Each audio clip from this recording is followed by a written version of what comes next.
ঢাকা দক্ষিণ সিটি কর্পোরেশনের প্রশাসক মুক্তিযোদ্ধা মোহাম্মদ আব্দুস সালাম বলেছেন, ব্যবস্থাপনায় অনিয়ম ও অতিরিক্ত অর্থ আদায়ের অভিযোগ প্রমাণিত হলে সংশ্লিষ্ট ঠিকাদারি প্রতিষ্ঠানের বিরুদ্ধে কঠোর ব্যবস্থা নেওয়া হবে, এমনকি চুক্তিও বাতিল করা হতে পারে। সোমবার নগর ভবনে প্রাথমিক বর্জ্য সংগ্রহকারী প্রতিষ্ঠানগুলোর সঙ্গে মতবিনিময় সভায় তিনি একথা বলেন।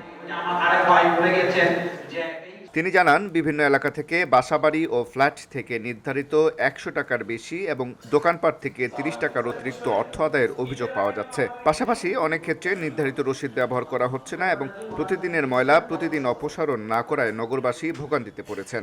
যে প্রতিদিনের ময়লাটা প্রতিদিন নেওয়ার ব্যবস্থা করেন, এটা করেন আপনারা। প্রতিদিনের ময়লাটা কি বলেন আপনারা করবেন তো? এটা জোরে বলেন না আর একটু।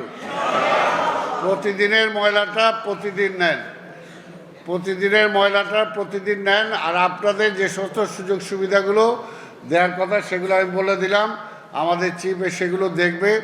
প্রয়োজনে আপনারা যে কোনো সময় ওনার সাথে কথা বলবেন, কোথাও যদি কোনো সমস্যা হয় সেগুলো আমরা দেখব। কিন্তু আমরা চাই জনগণের ভোগান্তিটা যাতে না হয়। এটা একটা খুব বিশাল ব্যাপার যে একটা বাড়িতে যদি 3 দিন ময়লাটা পড়ে থাকে, ওই দুর্গন্ধে কিন্তু ওই বাড়িতে কেউ বসবাস করতে পারে না। এটা একটা খুবই খারাপ অবস্থা। কাজে আল্লাহর রাস্তে এই কষ্টটা কাউকে দিয়েন না আপনারা। ডিএসসিসি প্রশাসক বলেন, বাসাবাড়ি ও ফ্ল্যাট প্রতি মাসিক সর্বোচ্চ ১০০ টাকা নির্ধারিত রসিদের মাধ্যমে আদায় করতে হবে। কোনো কর্মচারী অতিরিক্ত টাকা আদায় বা নাগরিকদের সঙ্গে অসদাচরণ করলে তার বিরুদ্ধে ব্যবস্থা নেওয়ার নির্দেশ দেন তিনি।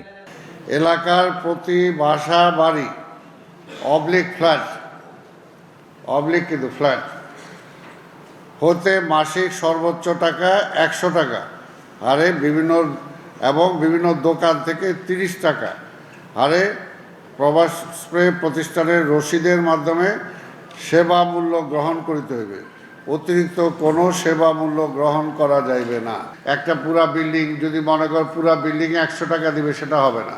ওইখানে ফ্ল্যাট, অর্থাৎ এটা আমরা ক্লিয়ারিফিকেশন দিয়ে দেব যে না, প্রত্যেকটা ফ্ল্যাট তাকে এই ১০০ টাকা দিতে হবে। এটা যাতে আপনাদের অনেকে কনফিউজ হয়েছে, এটা আমরা দূর করে দেবো। কিন্তু আপনাদেরও আবার যেটা করতে হবে, আপনারা যেটা বলতেছেন যে নিচে দিতে হবে, এটা কিন্তু লেখা নাই। আপনারা তার ফ্ল্যাট থেকে সংগ্রহ করবেন।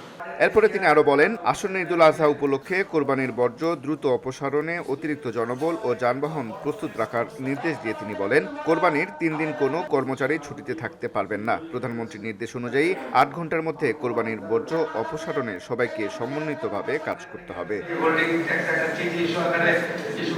আন্নুর আসাদ, ভিওডি বাংলা, ঢাকা।